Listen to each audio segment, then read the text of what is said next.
Avant de commencer cette histoire, si vous appréciez les mystères troublants, les histoires réalistes et les événements qui vous font douter de ce qui est possible, abonnez-vous à la chaîne et activez les notifications, car ici, chaque histoire vous emmène plus loin, jusqu'à ce point où la curiosité l'emporte sur la peur. Et je veux savoir, d'où regardez-vous cette vidéo? N'hésitez pas à laisser un commentaire. Voyons jusqu'où cette histoire peut aller. Le contrat fut signé sans cérémonie, dans une pièce discrète de Paris. Ni longue négociation, ni visite préalable. Un seul nom prestigieux sur le papier, Adrien Valois, milliardaire réputé pour transformer des propriétés oubliées en symboles du pouvoir contemporain. Le manoir était isolé dans la campagne française, loin des sentiers battus, dissimulé par une route étroite, bordée d'arbres centenaires qui semblaient avoir poussé sans intervention humaine depuis des décennies. Un endroit qu'on ne trouve pas dans les publicités classiques, et c'est précisément ce qui a attiré l'attention d'Adrien. Il n'achetait pas des maisons, il achetait des histoires, et cette propriété en possédait une. Dès son arrivée, tôt le matin, Adrien sortit de la voiture et observa chaque détail. La façade du manoir était imposante mais délabrée. Les hautes fenêtres laissaient peu transparaître la lumière, comme si l'intérieur résistait au jour. Le fer du portail principal était rouillé, mais intact, signe évident que personne n'avait osé le forcer. L'agent immobilier, un homme à la posture rigide et au regard constamment agité, évitait tout contact visuel direct. « La structure du bâtiment est stable », a-t-il déclaré, un peu trop rapidement. Certaines zones nécessitent des travaux de restauration, mais rien d'inattendu. Adrien ne répondit pas tout de suite. Il se dirigea lentement vers la porte d'entrée, passant la main sur le bois vieilli. Il y avait des marques, de petites rainures, presque imperceptibles, comme si quelque chose y avait été traîné à plusieurs reprises. « Qui était le dernier propriétaire ?» demanda-t-il sans se retourner. L'agent hésita. « La famille Delaunay. Ils ont quitté la propriété il y a plus de 40 ans. Sont-ils partis ou ont-ils abandonné ?» Silence. Adrien esquissa un sourire. Cela suffisait. En entrant, l'air était lourd. Non seulement à cause de la poussière accumulée, mais aussi à cause de quelque chose de plus difficile à définir, une impression d'interruption. Comme si le temps s'était brutalement arrêté, laissant tout en suspens. Les meubles étaient encore en place, recouverts de draps alignés, intacts. Une vieille horloge au mur indiquait 3h17, arrêté, pas cassé, juste arrêté. Adrien marchait d'un pas calme, analysant chaque pièce. Rien ne semblait avoir été vandalisé, aucune trace d'effraction. C'était comme si les occupants avaient simplement décidé de partir et de ne jamais revenir. Dans la cuisine, les ustensiles étaient encore rangés. Dans la salle à manger, la table était toujours mise. Assiettes, couverts, verres, le tout recouvert d'une fine couche de poussière, mais parfaitement disposé. Il ne s'agissait pas d'un abandon ordinaire. C'était une interruption. « Y a-t-il eu un incident ici ?» demanda Adrien, regardant maintenant directement l'agent. L'homme déglutit difficilement. « Pas officiellement. » Adrien haussa légèrement un sourcil. « Officieusement, il y a des témoignages locaux, des histoires, rien de documenté. » Adrien laissa échapper un petit rire nasal. « Les histoires se vendent mieux que les rénovations. » Il continua d'explorer l'intérieur, ignorant le malaise croissant de l'agent. Il monta les escaliers, parcourut les couloirs, ouvrit les portes. Les chambres étaient intactes. Les vêtements étaient dans les placards. Les photos étaient toujours sur les tables de chevet. Une famille qui a existé et qui a disparu de sa propre maison. De retour au rez-de-chaussée, quelque chose attira son attention. Une porte. Contrairement aux autres. Elle se trouvait au bout d'un couloir étroit, partiellement dissimulée par une bibliothèque décentrée. Elle était plus récente que le reste de la maison. Le bois y était plus neuf, plus dense, et contrairement aux autres, elle était renforcée par une barre de fer transversale et un gros cadenas. Adrien s'approcha lentement. Cela ne figurait pas dans la description du bien. L'agent resta immobile pendant quelques secondes avant de répondre. « C'est le sous-sol. » Adrien toucha le cadenas, froid, solide, intact. Pourquoi est-il scellé? L'agent a mis plus de temps que nécessaire à répondre. Elle a été scellée par la famille elle-même avant leur départ, et personne ne l'a ouvert depuis. Non! Adrien se retourna lentement, face à lui. Dans 40 ans? Une partie du contrat précédent stipulait que cela devait rester ainsi. Adrien laissa échapper un léger soupir, presque satisfait. Et voilà, la vraie raison. Ce n'était ni l'architecture, ni le terrain, ni même le prix dérisoire pour une propriété de cette taille. C'est tout. Une partie de la maison que personne n'a touchée depuis des décennies. Il passa ses doigts le long du métal du cadenas, comme s'il examinait un artefact rare. Qu'y a-t-il en bas? L'agent détourna le regard. « Je ne suis jamais descendu. » Adrien sourit de nouveau, cette fois plus intensément. « Excellent !» Il recula d'un pas, observant la porte comme un investisseur observe une opportunité unique.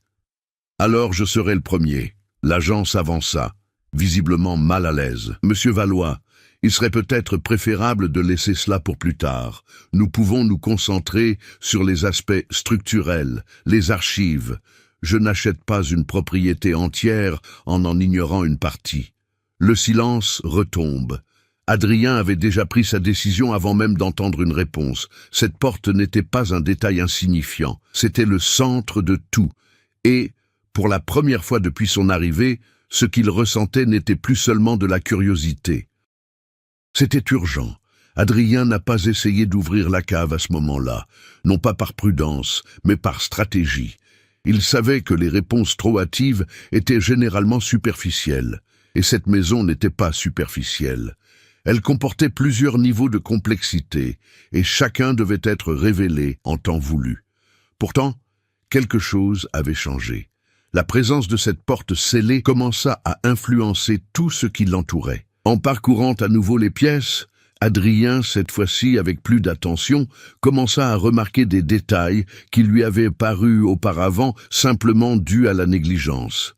De petits signes d'adaptation ou de confinement. Dans la pièce principale, une des fenêtres était clouée de l'intérieur, chose inhabituelle pour une propriété de ce standing. Dans une des chambres à l'étage, la serrure avait été remplacée par un mécanisme plus robuste, presque industriel. Rien de tout cela n'était dû au hasard. La maison n'avait pas simplement été abandonnée, elle avait été préparée. « Est-ce que ça fait aussi partie des histoires ?»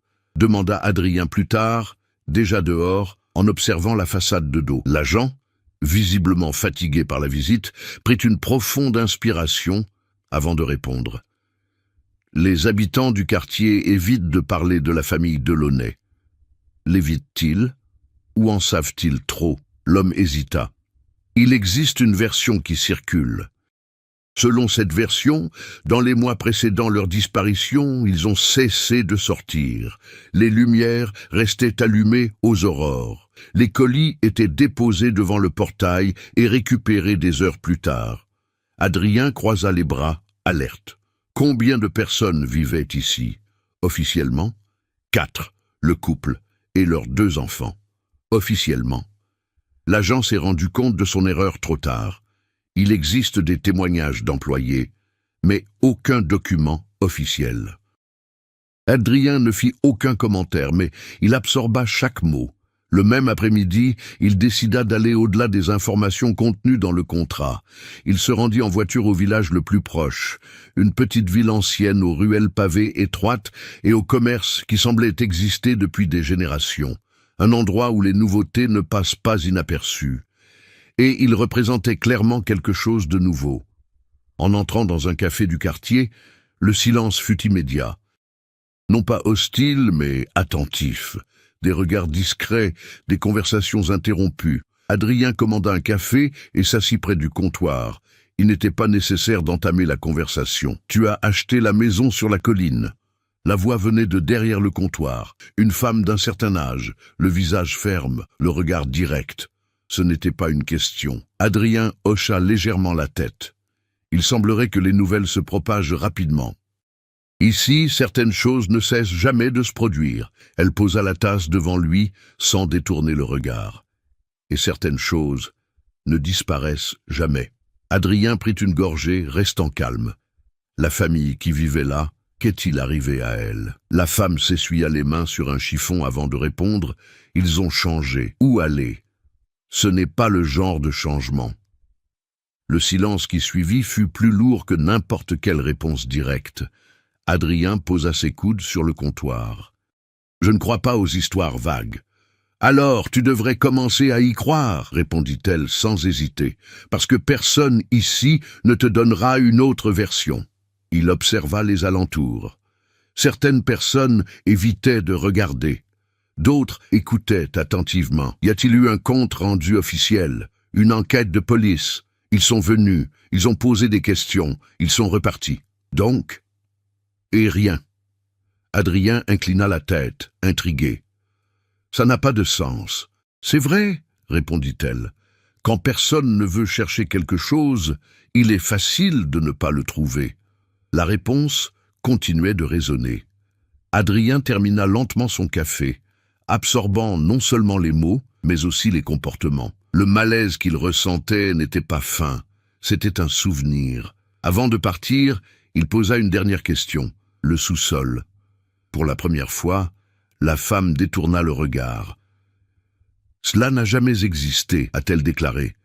Adrien sourit légèrement. « J'ai vu la porte, alors ne descendez pas. La réponse est arrivée trop vite, automatique, instinctif, et cela a tout confirmé. » Ce soir-là, de retour au manoir, Adrien n'alluma pas immédiatement la lumière.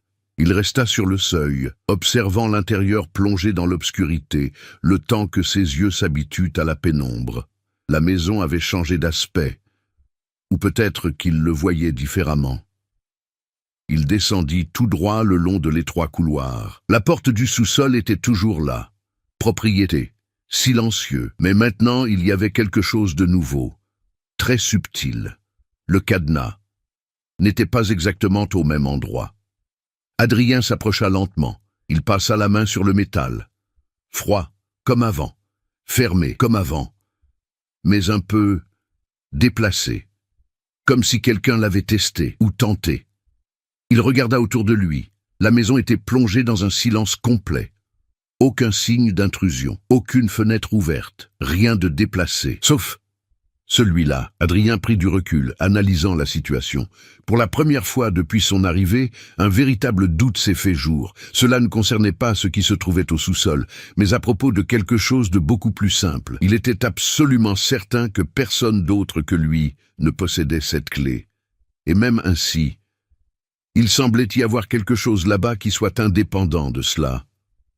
Adrien n'a pas dormi cette nuit-là. Non par peur, mais par calcul.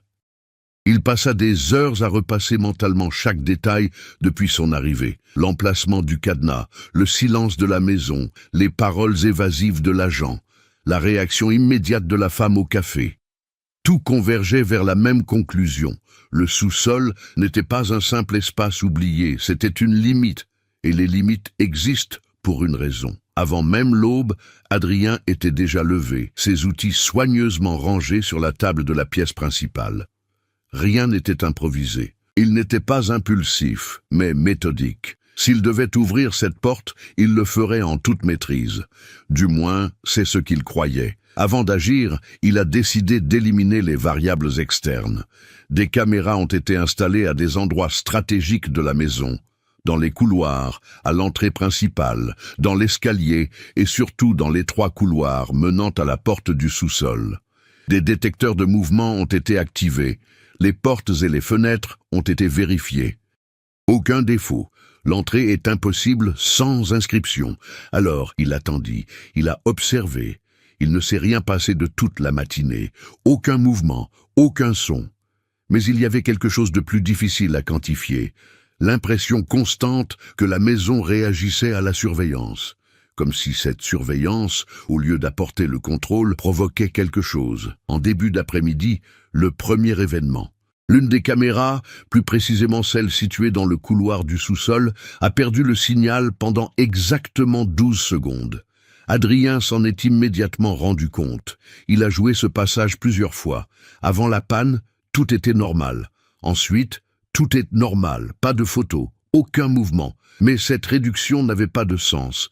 Il a vérifié les autres appareils. Tout est intact, sans interférence, aucune coupure de courant. Il n'y avait aucune justification technique à cela.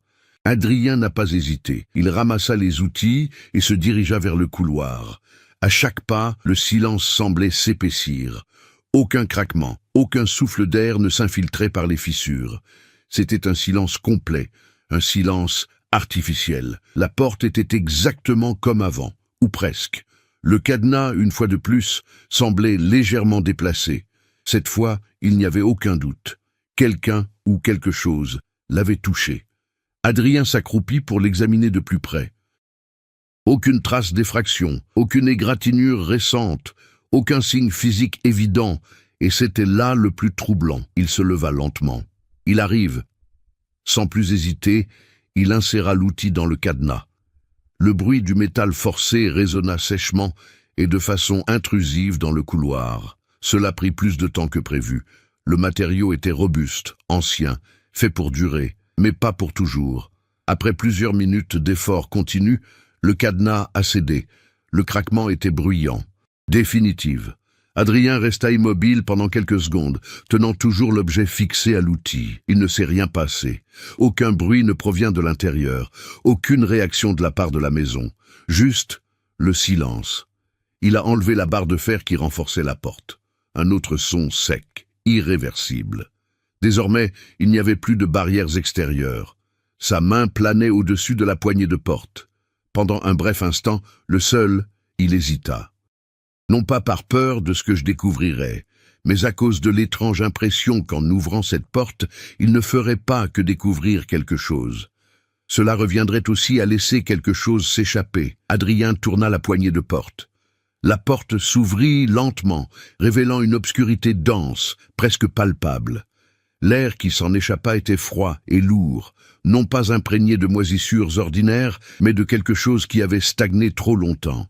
Il alluma la lampe torche. La lumière révéla un étroit escalier de pierre, descendant en ligne droite. Les murs étaient inégaux, plus anciens que le reste de la maison. Ils ne semblaient pas faire partie de la construction d'origine. Ils semblaient d'avant. Adrien commença à s'affaisser. Chaque pas résonnait sourdement, comme si le son était absorbé par l'environnement. La température baissa progressivement. Au bas des escaliers, l'espace s'ouvrait. Un hall souterrain, plus grand que prévu, beaucoup plus grand. Le faisceau de la lampe torche balaya la pièce, révélant des objets dissimulés sous des draps, des étagères et de vieux cartons. Mais il ne s'agissait pas d'un débarras ordinaire. Il y avait une organisation, planification et quelque chose de plus. Au centre de l'espace, une zone parfaitement propre, sans poussière, pas de meubles, comme s'il avait été utilisé à plusieurs reprises. Adrien avança lentement. Des marques au sol. Cercle incomplet. Les lignes sont interrompues. Rien d'assez symbolique pour l'identifier, mais clairement intentionnel.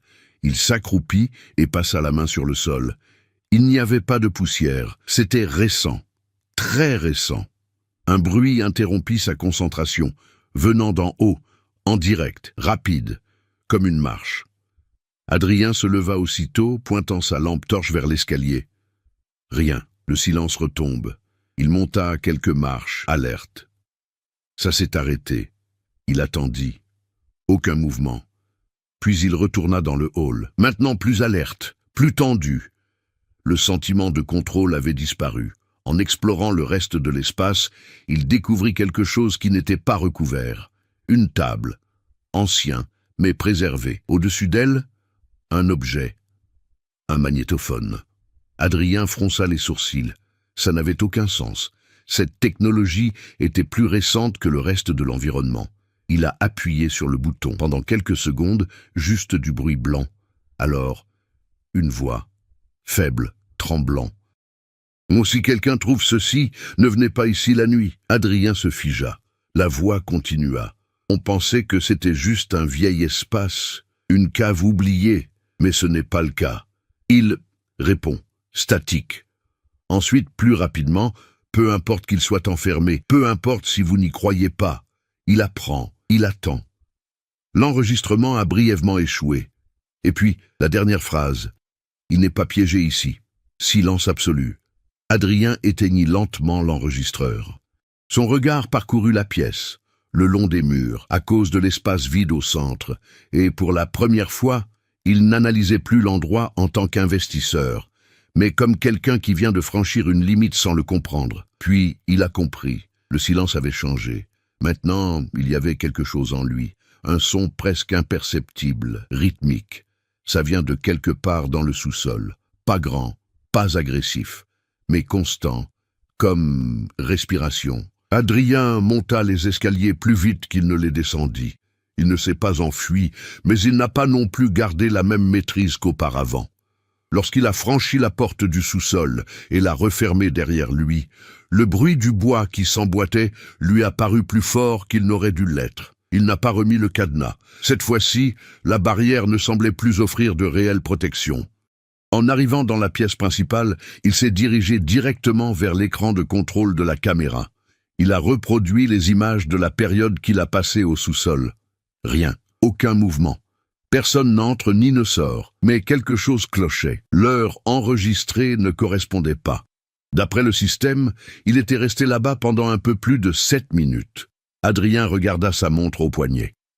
Il était absolument certain d'y avoir passé au moins 30 ans, peut-être plus. Ce n'était pas une simple erreur, c'était une panne. Sans perdre un instant, il prit son téléphone portable et passa un appel. « J'ai besoin d'accéder aux anciens dossiers. Tout ce qui concerne la famille Delaunay, acte d'état civil, rapport de police, tout élément inhabituel. » À l'autre bout du fil, une voix familière répondit « Officiel ou non officiel, principalement non officiel. » Compris. Donnez-moi quelques heures. Adrien a raccroché. Pour la première fois, il impliquait une autre personne dans cette situation, et cela, en soi, constituait déjà une décision importante. Pendant son attente, il décida de retourner en ville.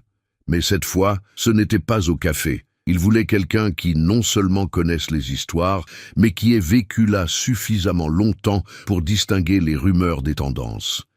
Il a trouvé ce qu'il cherchait dans un petit atelier de mécanique, loin du centre-ville.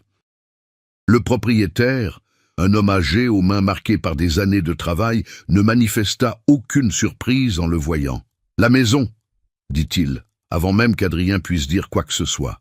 Adrien hocha la tête. « Je dois comprendre ce qui s'est passé là-bas. » L'homme s'essuya lentement les mains, comme s'il gagnait du temps. « L'avez-vous déjà ouvert ?» Adrien n'a pas répondu, mais le silence suffisait. L'homme ferma les yeux un bref instant. Alors, il est trop tard pour comprendre. Il ne vous reste plus qu'à réagir. Adrien a gardé un ton ferme. Je ne crois pas au fatalisme. Je veux des faits. L'homme le fixa d'un air fatigué. Des faits ? Exactement. Il désigna une chaise. Adrien s'assit. La famille Delaunay a commencé à apporter des modifications des mois avant sa disparition. Au début, il s'agissait de petites choses. Ils ont acheté des matériaux qui ne correspondaient pas au style de la maison. Des outils, de l'équipement, des éléments pour renforcer la structure. Comme la porte du sous-sol, a commenté Adrien. Exactement, l'homme a poursuivi. Puis sont apparus les sons. Les habitants du quartier ont commencé à entendre des choses la nuit. Pas des cris, pas des voix distinctes, mais des motifs, comme des battements, des rythmes. Adrien resta immobile, respiration. Ont-ils appelé quelqu'un?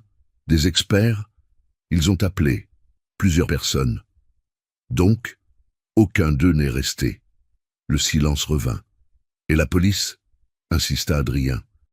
C'est arrivé après la disparition de la famille. Ils ont fouillé toute la maison, y compris le sous-sol. L'homme hésita. Officiellement, oui. Adrien plissa les yeux. Et en pratique, personne n'est descendu du bus. La réponse était simple, lourd. Avant qu'Adrien puisse poser d'autres questions, son téléphone portable vibra. La réponse qu'il avait demandée. Il a ouvert le message sur le champ. Fichier joint, document numérisé, note.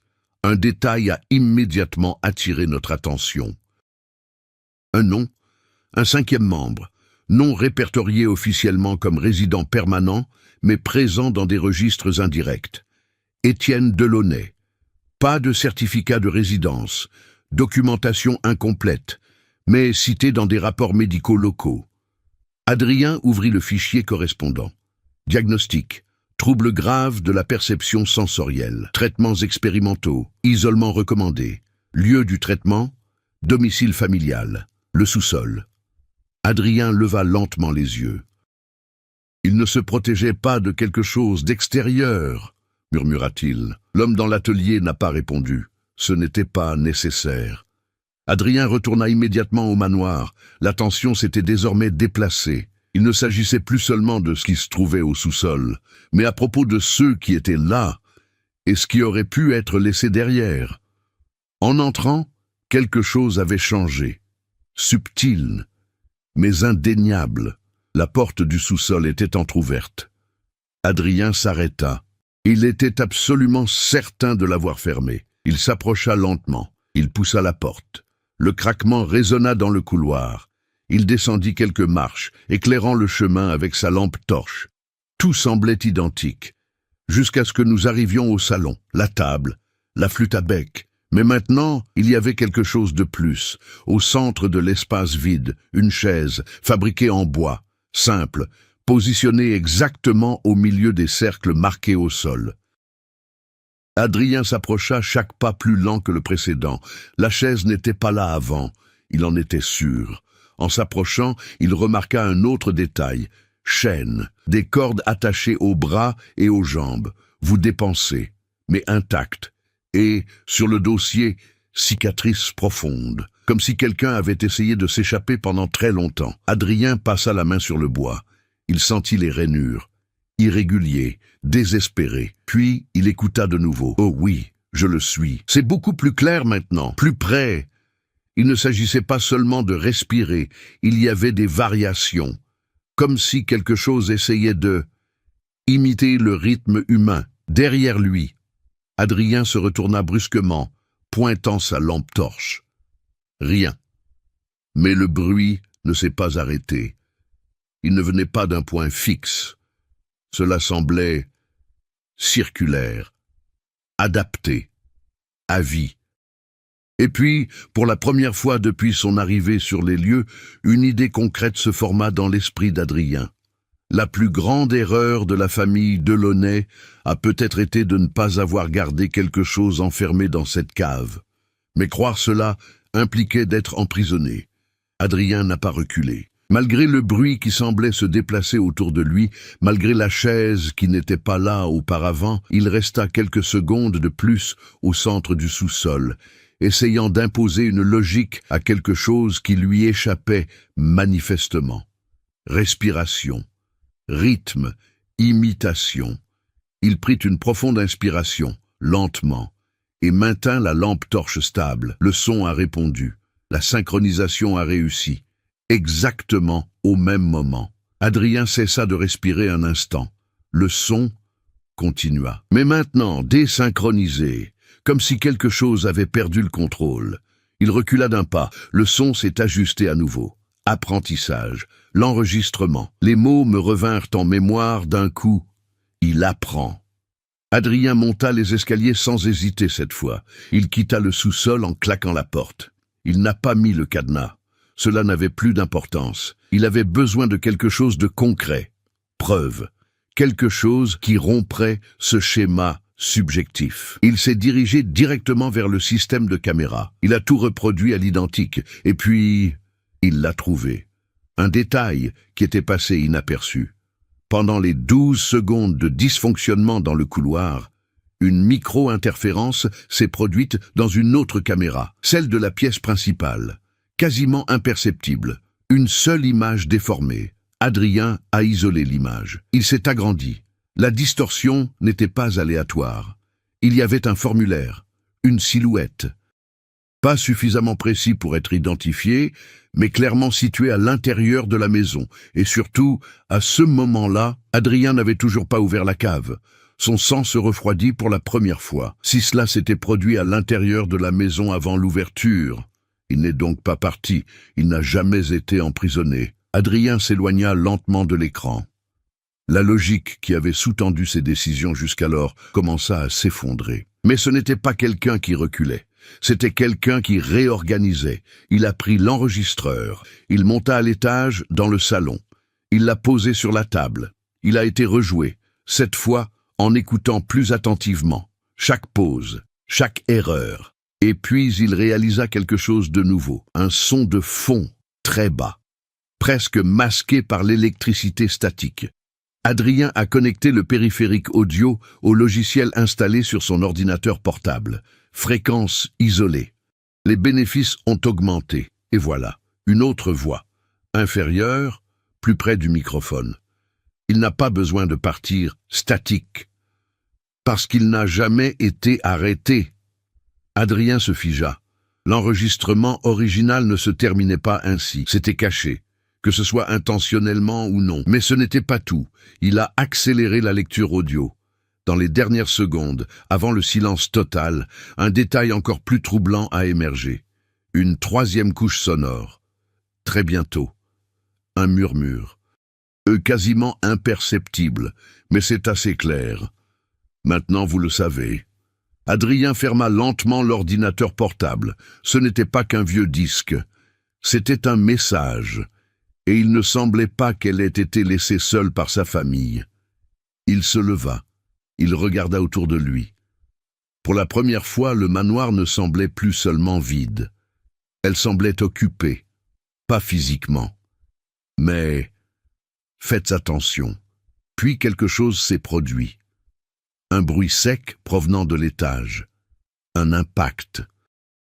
Adrien réagit immédiatement, gravissant les escaliers à une vitesse contrôlée. En arrivant dans le couloir supérieur, il constata qu'une des portes était ouverte, la pièce qui était auparavant verrouillée, celui avec la serrure renforcée. Maintenant, tout est ouvert. Il entra. O'Harali était différent. Il fait plus froid, plus dense. Au centre de la pièce, quelque chose qui n'était pas là auparavant. Une chaise, identique à celui qui se trouve au sous-sol. Adrien s'arrêta. Il n'y avait plus aucun doute. Cela ne se limitait pas à un seul espace. Il était mobile, adaptable, présent. Il s'approcha lentement. Et alors il vit, sur le mur derrière la chaise, marques, rainures profondes, mais différentes de celles qui se trouvent au sous-sol, plus organisées, séquentielles, comme si quelqu'un avait essayé de l'écrire. Adrien passa prudemment la lampe torche au-dessus d'eux. Les marques formaient quelque chose. Mots incomplets, mais des schémas répétitifs. Lignes verticales, interrompues, redémarrées, comptées. Il prit du recul, analysant la situation. Il a compté mentalement les groupes, les séquences, et alors il a compris. Ce n'était pas un simple décompte, c'était une progression. Jours, semaines, mois, il y avait quelqu'un, pris, pendant longtemps, et il a essayé de s'inscrire. Mais le plus inquiétant, c'était le dernier groupe de marques, incomplet, interrompu en cours de route, comme si tout s'était arrêté, soudainement. Adrien ressentit quelque chose qu'il n'avait jamais ressenti auparavant, non par curiosité, aucun contrôle, mais la direction. Il ne s'agissait pas simplement de réagir à lui. Je conduisais, affichage, le conduire exactement là où il devait aller. Et cela ne signifiait qu'une seule chose. Il n'enquêtait pas sur cet endroit. Il était dirigé par lui. Et pour la première fois, Adrien réalisa que le tournant n'était peut-être pas l'ouverture de la cave. Mais il faut comprendre que, dès l'instant où il est entré dans la maison, il n'a jamais maîtrisé la situation. Adrien ne quitta pas la pièce immédiatement. Il resta là, immobile, observant les marques sur le mur comme si elles pouvaient se transformer sous ses yeux. La logique qui l'avait guidé jusque-là, analyse, contrôle, prévisibilité, n'avait plus la même valeur. Un nouvel élément faisait son apparition, interaction. Non seulement elle existait, mais elle existait aussi. Voilà la réponse. Et plus encore. Cela l'avait anticipé. Adrien descendit lentement les escaliers, le regard scrutant chaque détail de la maison. L'illusion de sécurité avait disparu. Chaque porte ouverte, chaque objet déplacé, chaque silence prenait désormais un sens. Une fois arrivé dans la pièce principale, il est retourné directement au système de caméra. S'il se déplaçait dans la maison, il devait forcément laisser des traces. J'en avais besoin. Il a examiné les images les plus récentes. Il s'avança. Ça a reculé. Il s'est arrêté à un point précis, le moment où il se trouvait dans la chambre à l'étage. La caméra dans l'escalier a tout enregistré. Adrien se regardait grimper, puis quelques secondes de silence, et puis... quelque chose?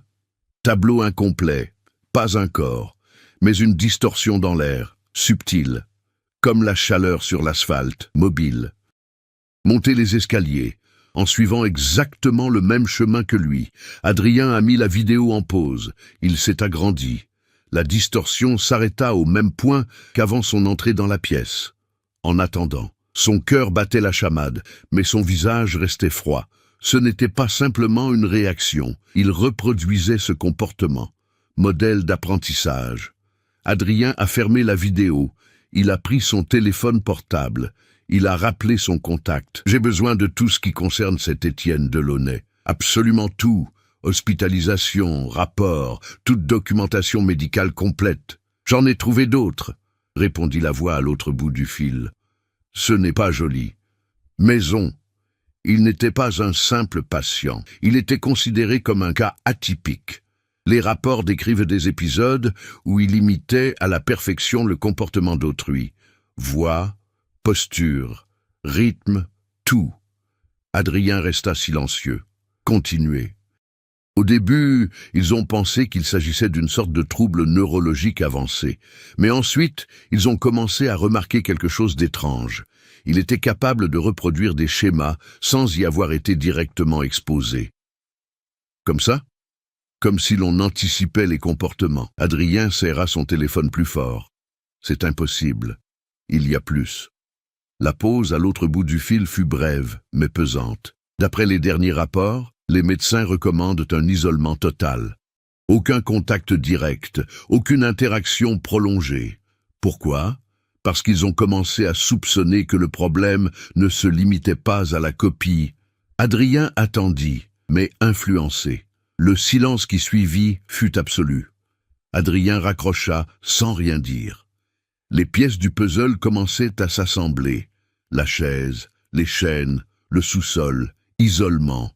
La famille ne protégeait pas le monde d'une force extérieure. J'essayais de contenir quelque chose à l'intérieur, mais cela a échoué. Adrien tourna lentement son regard vers la maison, pour les coureurs, pour les escaliers, et puis il a pris une décision. Si cela s'apprenait par le comportement, il devait donc cesser de réagir de manière aussi prévisible. Il a éteint toutes les caméras, un par un. Le système est devenu inactif, silencieux, sans surveillance. C'était un risque. Mais c'est aussi un test. Si cela dépendait de l'observation, l'absence de stimulation pourrait avoir des conséquences. Les minutes passèrent. Rien. Adrien resta immobile au centre de la pièce, contrôlant sa respiration. Aucun schéma, aucun rythme. Rompre toute répétition. Alors, un son, en provenance du couloir du sous-sol. Mesure. Cette fois, ce n'est pas subtil. Clair. Planche. En montée. Adrien n'a pas bougé. Les pas s'arrêtèrent. Silence. Et puis, quelque chose qui le fit se raidir tout entier. Une respiration. Derrière lui. Très proche. Mais désynchronisé. Faux. Comme une tentative imparfaite. Adrien ferma les yeux un instant, mais se concentrait. C'était juste là, très proche. Et pour la première fois, je n'étais plus un simple observateur de loin. Je testais la proximité, interaction directe. Adrien ouvrit lentement les yeux, et il parla, sans se retourner. « Vous n'êtes pas lui. » Silence. La respiration se poursuivit, instable, comme s'il s'agissait d'un processus. « Tu as appris de lui. » poursuivit Adrien. Mais ce n'est pas la même chose. Le son a changé. Subtilement. Moins irrégulier. Plus proche de la nature humaine. Adrien fit un pas en avant. Le souffle derrière lui. Il hésita. Un instant. Et cela suffisait. Ce n'était pas parfait. Pas encore. Et cela signifiait qu'il y avait une limite. Mais les frontières évoluent. Et rapidement. Adrien se retourna brusquement. Rien. La pièce était vide, complètement. Mais quelque chose avait changé de façon irréversible. Il n'y avait plus aucun doute. Cela ne se limitait plus au sous-sol. Même pas dans la chambre. Même selon les anciens critères, j'apprenais de lui, en temps réel. Et chaque seconde qu'Adrien passait dans cette maison, il fallait davantage de matière pour que cela devienne quelque chose de plus précis, plus convaincant, plus humain. Adrien n'est pas sorti de la maison. Ce fut le premier véritable changement. Auparavant, il maîtrisait son environnement. Il façonnait les espaces. Il transformait les structures extérieures à sa guise. Mais à présent, pour la première fois, il comprenait qu'il ne pouvait pas gagner en tentant de dominer l'espace. Il devait changer lui-même. La maison n'était pas le champ de bataille. Il l'était. Cette nuit-là, il élimina tout ce qui le rendait prévisible. Horloge, retirée, téléphone portable, éteint, source lumineuse, fixe, éteinte. Adrien se mit à errer dans le manoir plongé dans l'obscurité, guidé uniquement par sa mémoire et son intuition. Il n'empruntait pas de chemin direct, ne revenait jamais sur ses pas, s'arrêtait sans raison apparente et changeait de direction de façon imprévisible. S'il apprenait quelque chose par l'observation, il devait se rendre illisible. Les premières minutes furent instinctives, mais il réalisa bientôt quelque chose de plus profond. La maison a moins réagi, les sons s'estompèrent, les interférences ont cessé. Comme si, faute de normes, elle avait perdu son point de repère. Adrien a compris. Ce n'était pas de l'omniscience. Cela dépendait de la structure, répétition, logiquement. Et il venait de tous les briser. Mais cela ne suffisait pas. Il avait besoin de plus que de la simple confusion. Il me fallait provoquer une erreur. Au petit matin, il a entamé la deuxième phase. Il est retourné au sous-sol. Cette fois, sans lampe de poche, sans prévenir, sans préparation. Il descendit les marches rapidement, sans rythme régulier, changeant de vitesse à chaque marche. Arrivé dans la salle, il ne s'arrêta pas. Il se dirigea directement vers le centre, où se trouvait encore la chaise. Mais il ne l'a pas touchée. Au lieu de cela, il s'est mis à tourner en rond dans l'espace de façon erratique, traçant des trajectoires imprévisibles au-dessus des marques sur le sol.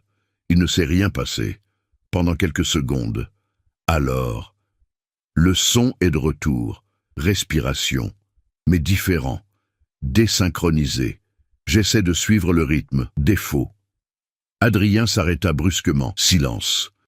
Il a changé de direction sans prévenir.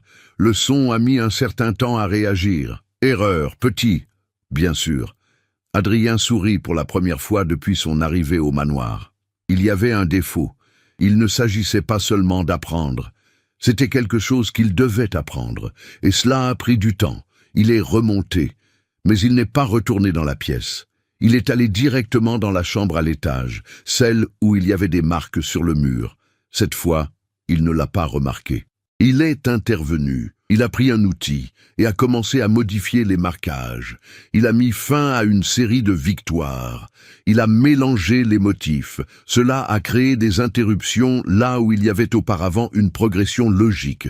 S'il a interprété cela comme une information, je recevrai désormais des données corrompues. Lorsqu'il eut terminé, il recula de quelques pas. Il attendit. Rien alors. Un son sec derrière lui. Il se retourna. La chaise était plus proche, pas au centre de la pièce, mais à quelques mètres seulement de lui.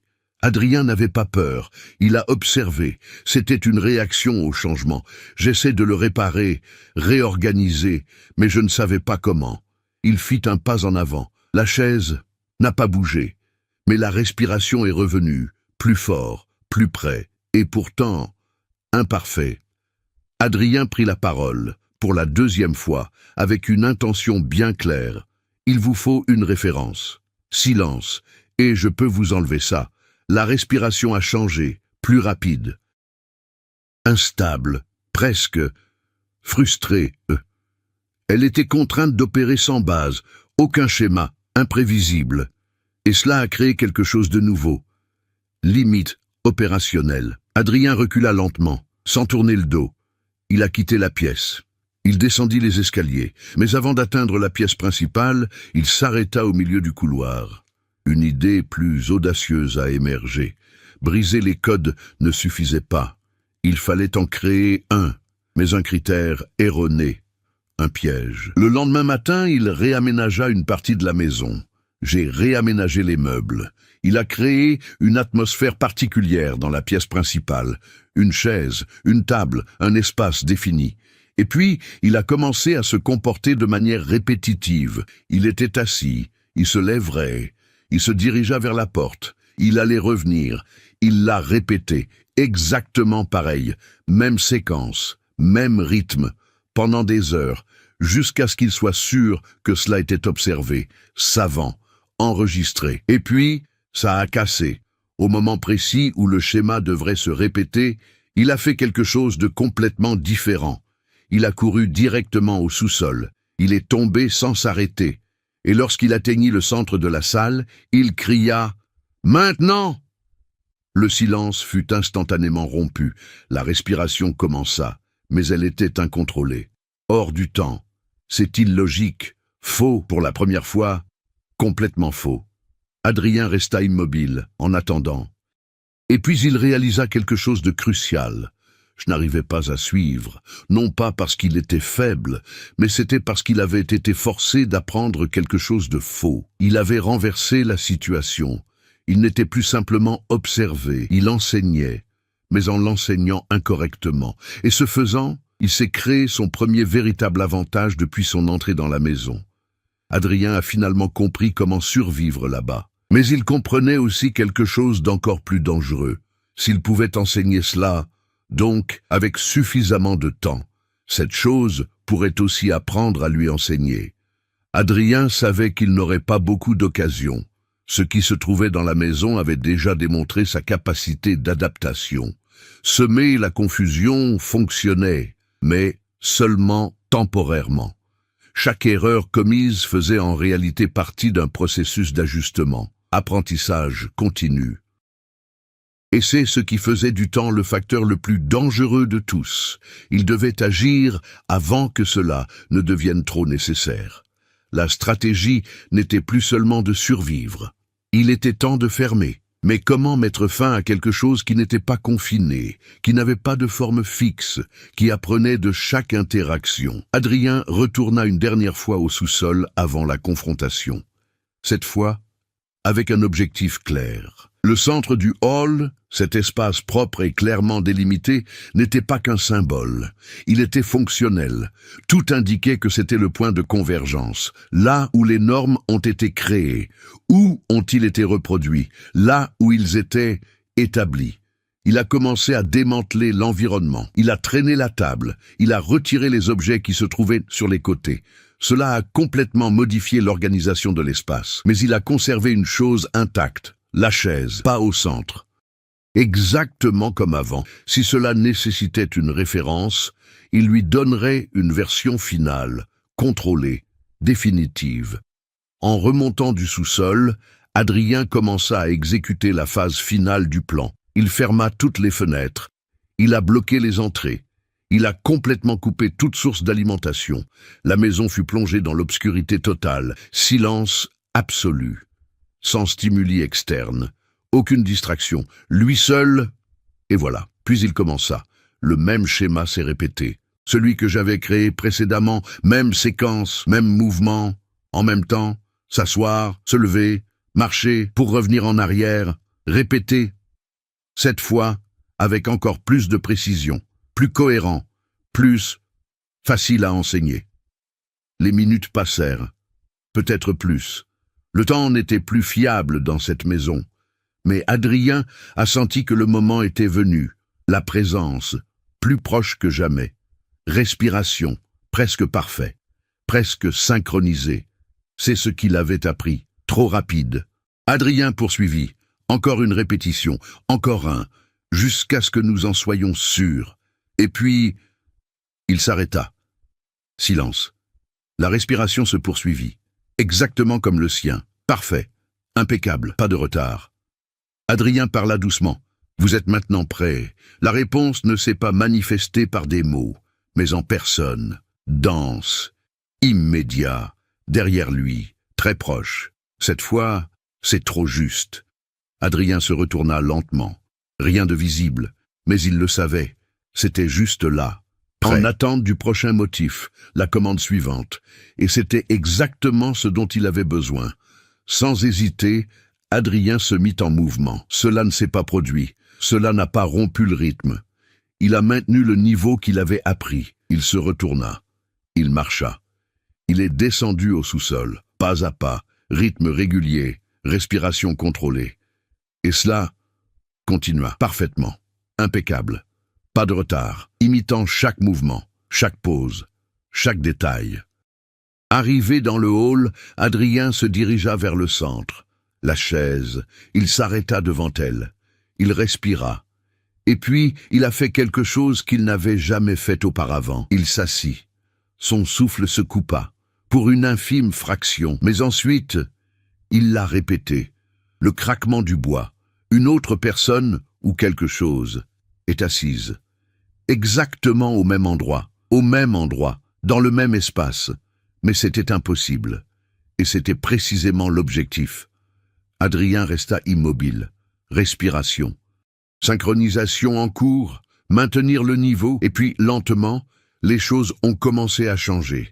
Très subtil, quasiment imperceptible. Son rythme respiratoire a changé. Elle a diminué. Il interrompit. Cela a créé des défauts, petits, contrôlés. Et ça, il essayait de suivre le rythme. Mais quelque chose clochait, tout à fait faux. Car désormais, il y avait un conflit. Deux modèles, même espace, même référence. Mais je ne suis pas d'accord. Sa respiration devint irrégulière. Cela a fluctué. Il a essayé de le corriger. Cela a échoué. Adrien plissa les yeux. Il était temps. Il se leva brusquement. Tout a cassé. Tout est standard. Tout cela est logique. Et il recula d'un pas. Le son qui suivit n'était plus une respiration. C'était une distorsion, instabilité. Comme si quelque chose essayait de se réorganiser, mais n'y parvenait pas. La chaise au centre grinça violemment. Mais il n'y avait personne de visible dessus. Néanmoins, cela avait du poids. Présence. Erreur. Adrien recula d'un autre pas. « Il vous faut un endroit, dit-il fermement. Un point de repère fixe. Le son a réagi. Irrégulier. Instable. Et voilà. » Il regarda droit dans les yeux la chaise. Au centre.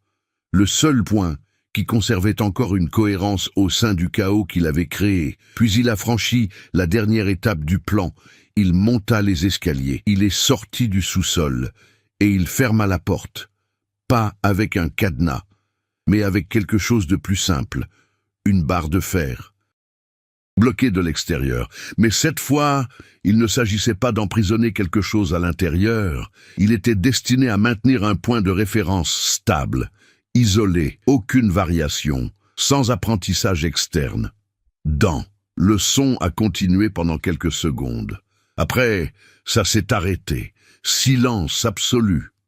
Adrien resta immobile devant la porte, sans bouger, sans prendre une grande inspiration, sans rompre l'instant, parce qu'il savait, cela n'avait pas été détruit.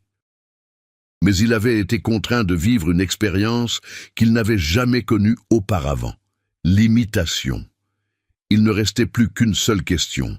Cela resterait stable, ou bien trouveriez-vous une nouvelle façon d'apprendre? Adrien ne bougea pas de devant la porte. Les minutes passèrent, ou peut-être quelques secondes. À l'intérieur, la météo était toujours imprévisible, et maintenant, à l'extérieur du sous-sol, elle semblait tout aussi instable. Le silence était absolu, mais pas vide. Un silence pesant régnait, comme si quelque chose était retenu de force. Adrien n'a pas fêté ça, il ne s'est pas détendu. Il savait qu'elle était toujours là, contenue, mais pas vaincue. Puis apparut le premier signe. Un son, très léger, métallique.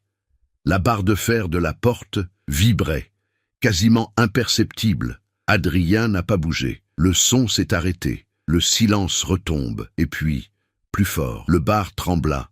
Une fois, deux, trois, rythme irrégulier. Faux. Mais j'essaie de trouver une cohérence. Adrien plissa les yeux. Il s'agissait d'une tentative de réorganisation d'un schéma interne, sans référence externe, sans lui. Mais j'essaie quand même. Ce n'est pas suffisant, murmura-t-il. Et puis, il réalisa quelque chose qui changea tout. L'erreur. Ce n'était pas seulement à l'intérieur. Cela se propageait. La lumière du couloir vacillait, même s'il n'y avait pas de courant. Un tableau accroché au mur vibra légèrement. La densité de l'air a changé. Elle n'était plus confinée à l'espace physique du sous-sol. Je réagissais à l'absence de schéma. J'essayais de recréer une situation incongrue. Adrien recula d'un pas. Pour la première fois, le risque d'échec total était réel. Si cela devait trouver une nouvelle référence, tout recommencerait. Plus rapide, plus précis, plus dangereux. Il devait agir. Maintenant. Adrien retourna en courant dans la pièce principale. Il prit l'une des caméras portables qu'il avait installées. Il a été allumé manuellement. S'il a appris par observation, puis il donnait une dernière instruction, mais cette fois, contrôlé jusqu'au bout. Il retourna dans le couloir du sous-sol. La barre vibrait encore, plus fort maintenant, plus chaotique. Adrien a positionné la caméra directement face à la porte. Il a lancé l'enregistrement. Et puis il a fait quelque chose d'extrême, chose qu'il avait évité jusqu'à ce moment-là. Il l'ouvrit. La barre a été enlevée. La porte s'ouvrit brusquement. L'air qui s'en dégageait était différent de tout ce qu'il avait jamais senti auparavant. Pas froid, pas lourd, mais instable. Comme si l'espace lui-même était désorganisé. Adrien descendit, sans hésitation. La caméra enregistre tout, chaque étape, chaque son, chaque détail. En arrivant dans la salle, le spectacle était complètement différent. La chaise au centre était cassée, les marques sur le sol déformées. Comme si elles avaient été réécrites plusieurs fois simultanément. Il ne respirait plus, il y en avait plusieurs, superposés, tentatives simultanées de maintenir un schéma. Défaut. On recommence. Adrien se tenait au bord de l'espace central, et il a dit « Il vous faut de la constance ». Le système audio a réagi immédiatement. Tentative d'alignement, mais je n'ai pas pu. Sans point de repère, on se perd. Réaction supplémentaire, plus d'instabilité. Je vais donc vous en donner une dernière. Adrien fit un pas en avant. Il est entré complètement au centre. Et il fixa d'un regard vide l'espace vide devant lui. Et puis ça a commencé, un modèle simple, absolument. Respiration, lent, constante, impeccable, aucune variation, sans interruption, incassable. Les bruits environnants tentaient de suivre le rythme. Au départ, cela a échoué, puis il l'a ajusté, ça s'est amélioré. Il s'approcha. Adrien l'a gardé, impeccable, sans émotion, pas de détour. Les minutes passèrent, ou quelques secondes. Cela n'avait pas d'importance. Jusqu'à ce que le son, enfin, il s'est aligné, parfait, une norme unique, une seule fréquence, écurie. Adrien savait que c'était le point de rupture, la limite. Il lui avait donné exactement ce dont il avait besoin, mais aussi ce qui pourrait précisément l'emprisonner, sans prévenir. Adrien cessa complètement de respirer. Silence. Total. Le son tenta de se poursuivre, mais je n'avais plus aucun point de repère. Il hésita. Cela a fluctué. Il s'est cassé, il s'est effondré. Une violente distorsion s'empara de l'espace. L'air vibrait, les marques au sol semblaient se fragmenter. Le son devint chaotique, irrécupérable, aucun schéma, sans fondation. Adrien recula d'un pas, et puis un autre, s'éloignant lentement du centre. Entre-temps, tout s'est effondré sous le poids de son incapacité à se stabiliser. Il monta les escaliers, sans regarder en arrière, sans courir. La caméra enregistre toujours. Je documente tout.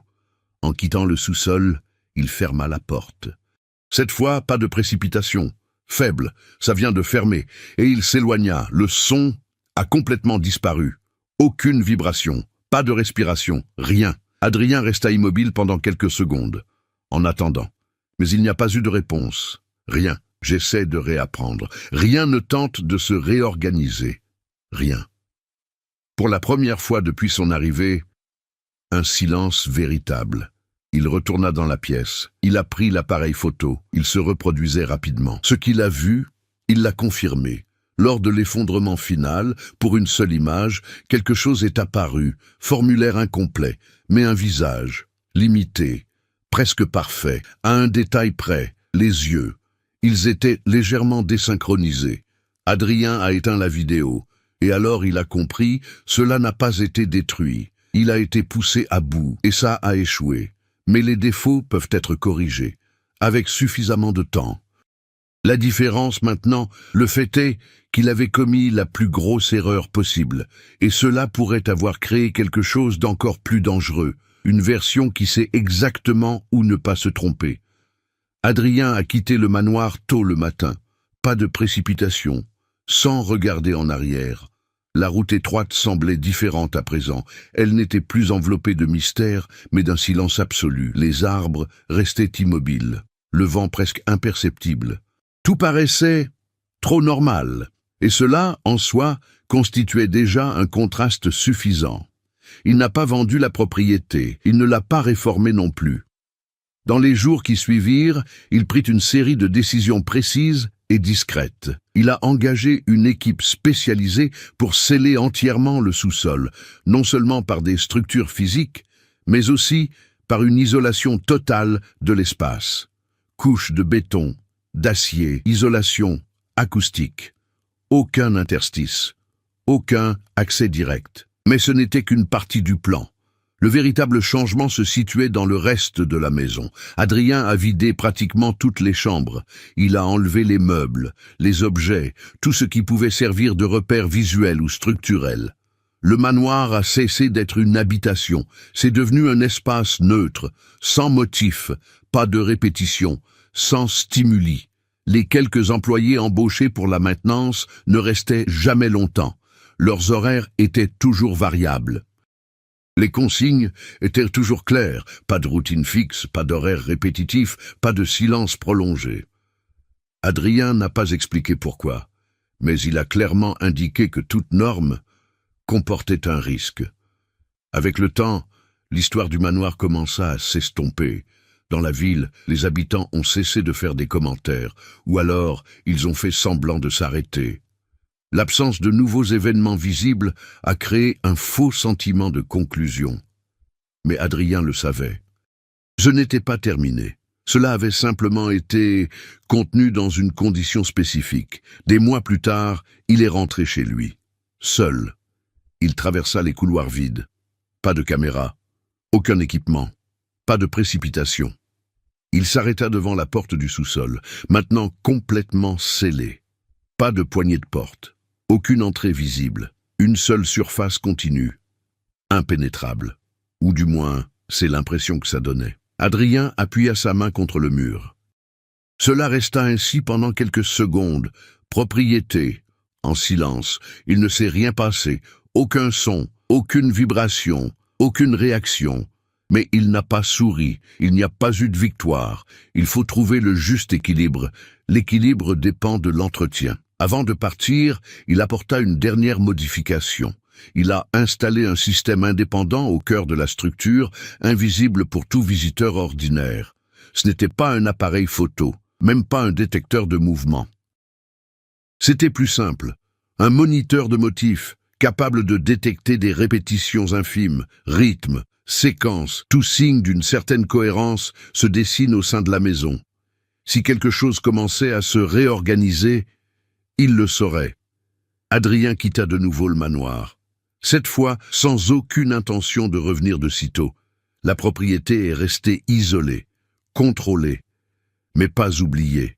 Au fil des années, le monde qui nous entoure a changé. La technologie a progressé. Les villes se sont développées, mais cette maison restait à l'écart de tout cela, intacte, comme une anomalie préservée. Et puis, bien plus tard, un jour ordinaire, sans événement extérieur apparent, le système a enregistré quelque chose, un avertissement, simple, court, mais ça suffit, une répétition, un modèle, trop petit, presque insignifiant, mais cohérent. Adrien a reçu la notification en silence. Il ne l'a lue qu'une seule fois, et il a compris immédiatement. Il n'avait plus besoin d'apprendre. Pas entièrement. Peut-être que je n'en ai jamais eu besoin. Peut-être a-t-il simplement accéléré le processus. Il regarda par la fenêtre de son bureau. Réfléchit. Ce geste n'avait rien d'urgent. Mais une décision a été prise, car désormais, il ne s'agissait plus de confinement. Mais pour éviter que la situation ne dégénère au point d'être incontrôlable, Adrien ramassa la veste et il est parti. Sans hésitation, sans regarder en arrière. Parce qu'au fond, il savait que cette histoire n'avait jamais parlé d'une maison, même pas à propos d'un sous-sol, mais il s'agit de quelque chose qui a appris à exister en observant les humains. Et cela, finalement, j'apprendrai à ne plus en avoir besoin. Des années plus tard, le manoir n'apparaissait plus dans les archives courantes. Pas de publicité, pas de visiteurs, sans mention publique. La route qui y menait était toujours là, mais moins fréquentée, moins mémorisée. Pourtant, pas complètement oubliée.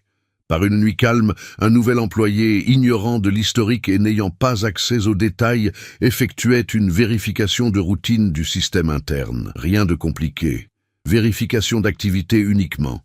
Tout semblait normal, jusqu'à ce qu'il remarque quelque chose, un record qui se répète. Intervalle exact, constante, trop régulier pour être ignoré. Il ouvrit le journal, il l'a analysé, il fronça les sourcils. Ils étaient simples. Une seule séquence, marquée selon des motifs binaires. Il hésita un instant, puis se convertit. Le résultat s'est affiché à l'écran, court, direct. Cela suffit à dissiper tout doute. J'ai appris. L'employé resta immobile, sans en comprendre pleinement le sens, mais ressentir le poids. À ce moment précis, sans aucun avertissement, le système a enregistré une nouvelle entrée, une nouvelle suite. Plus long, plus structuré, comme si elle évoluait. Apprendre en temps réel. L'écran a clignoté une dernière fois, et il affichait « Maintenant, je n'ai plus besoin de regarder ».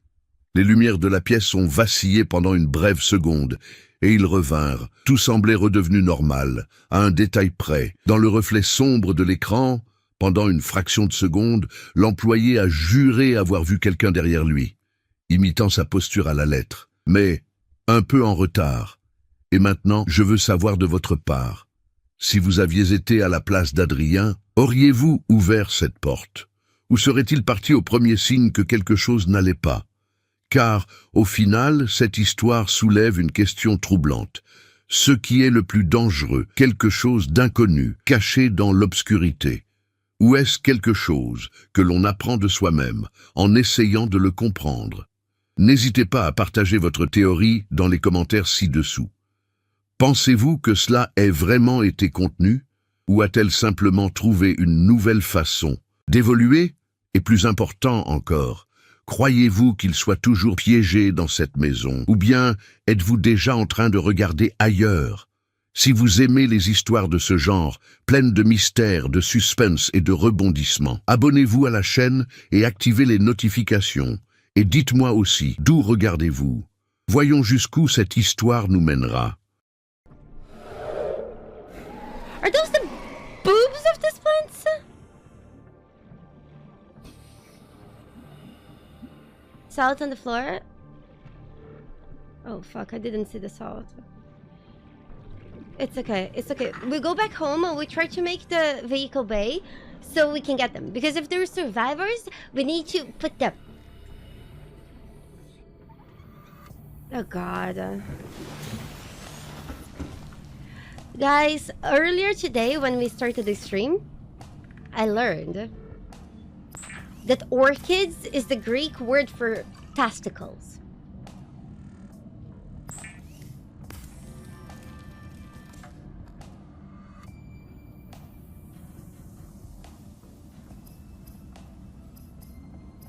We need batteries. We battery. That changed orchids for me. Yeah. Especially because they're my mom's favorite flowers, so... How do I even tell my mom this? Maybe I shouldn't, right? Some things should remain in secret.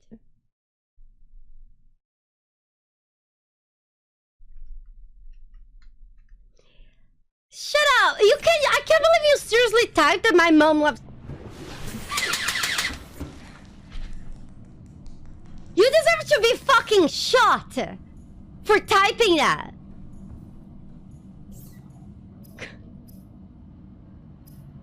God.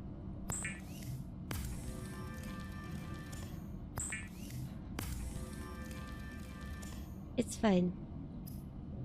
We make a power cell. Nice! High five! A Wii? Oh, it takes a while to build. Ooh. This is a sick 3D printer, isn't it? No, but I didn't say it like that. How do we use this? Drop? No! How do I use this?